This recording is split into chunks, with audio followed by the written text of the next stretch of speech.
Because of everything that's been going on in Texas this week, this tragic mismanagement combined with denial of climate science and so many other things that have led to millions of people in Texas ending up without power, people in Austin being told to boil water, which many of them can't do because they don't have power and they're relying on either an electric microwave or an electric oven and stove that they would need to boil the water that needs to be boiled because power is out at the water treatment plant. So this chaos goes back a long time. We know this because in 2011, similar power outages happened in Texas. A report was issued explaining what Texas needs to do in order to protect themselves in situations like this, and they didn't do it.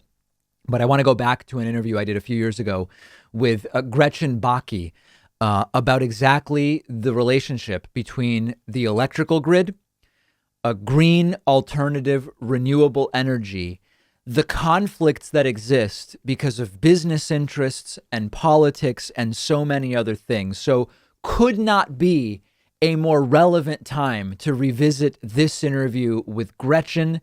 Let's get right into it. I'm joined today by Gretchen Bakke, who is author of The Grid, The Fraying Wires Between Americans and Our Energy Future. Gretchen, it's so great to talk to you. You know, we talk so much about the move towards alternative and renewable sources of energy. We talk about the political implications and the sort of economic implications. But one thing that's often missing from that conversation is sort of the reality of the electrical grid that we're working with and some of the limitations that exist and will sort of have to be dealt with if we really want to move away from fossil fuels, which I believe that we should be trying to do.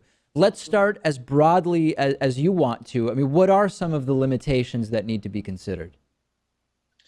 Well, I think the main thing that people don't quite grasp when thinking about the energy transition is that electricity can't really be stored right now. And what that means is that as it's made, it's used. It's this very instantaneous product. So as it's made, it's used. And that means that if we make it with something like coal, it's a very steady production. And if we make it with something like wind, it's a very unsteady production, because the amount of electricity changes as the rate of the wind blowing changes. And so that's called variable generation. And it's the more of it that we put into our grid. We tend to think of it as renewables, but not all renewables are variable.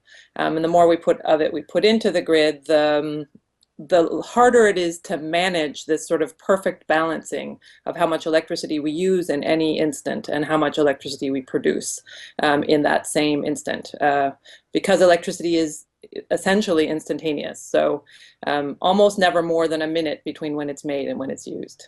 And this is particularly relevant for people who already have or are thinking of moving to solar power in their home, unless you actually have a means of storing electricity, right? Unless you have an actual battery setup, any excess electricity that is harvested by your home solar system is not stored for your future use, but rather goes back into the grid. And as you mentioned, is almost instantaneously used by someone else. I mean, is that generally the way that it works?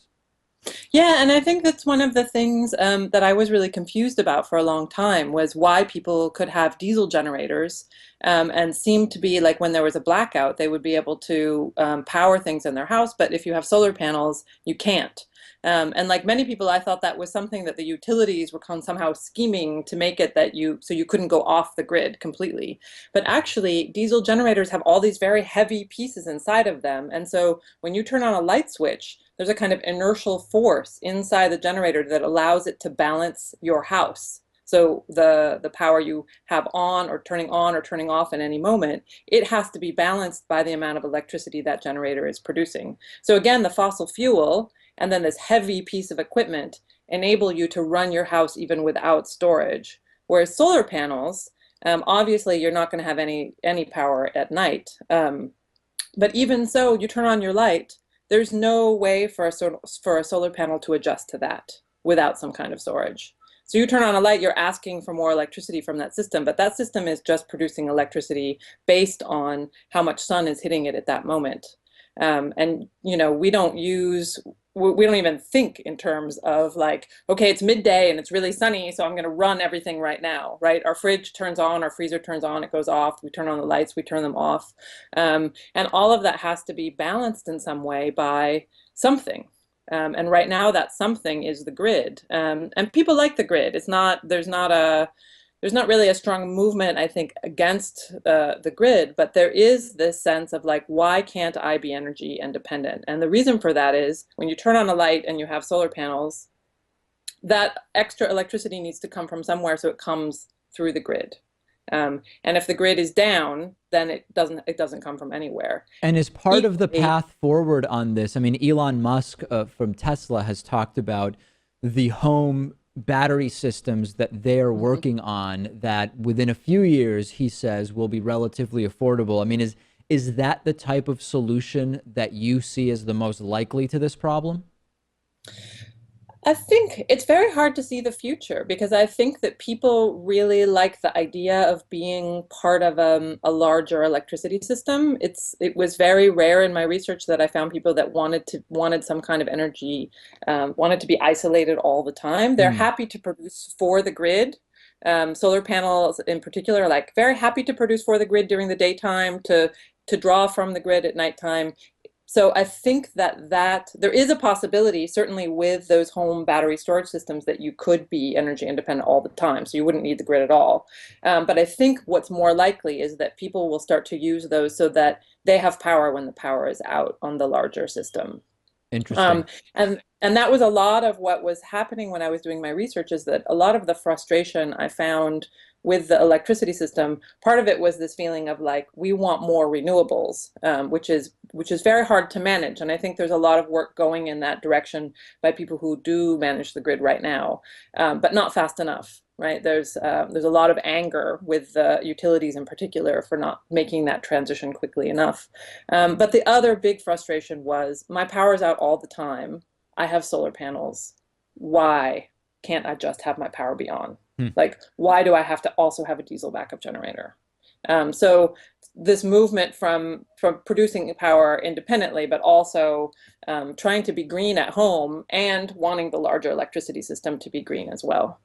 So if we step aside a little bit from the storage aspect of it, I'd love to talk a little bit about some of the other ways in which the grid is relatively susceptible to outside forces. I mean, we have mostly in this country elevated power lines where anything from weather to a squirrel can cause pretty significant interruptions. Is that one of the biggest sort of liabilities in the American electrical grid right now? You mean the power lines being above ground? Yeah.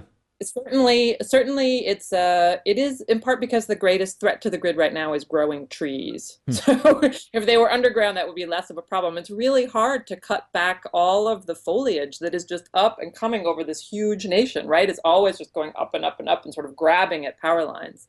Um, so yes, it's not always the answer to bury, though. If you have someplace like Florida with a sort of a high tidal, I don't know, I think the word is scale, but the water comes up very high tidally, or when it's very wet, you don't want to bury lines, and you don't even want critical infrastructure at ground level. You Hmm. want to start putting stuff up. You want to put your substations on hills. So for some places, it's quite a good idea to bury lines. In other places, it's a less good idea. The grid is weirdly local. So we have three of them in the US, and they're each gigantic. They're these huge machines. There's sort of one for the West, one for the East, and one for Texas. But nevertheless, it's also extremely local in how it's designed, how different states have been keeping it up, the kinds of laws. There are laws that are federal, but there are many laws that are very particular to states or even to counties or to municipalities.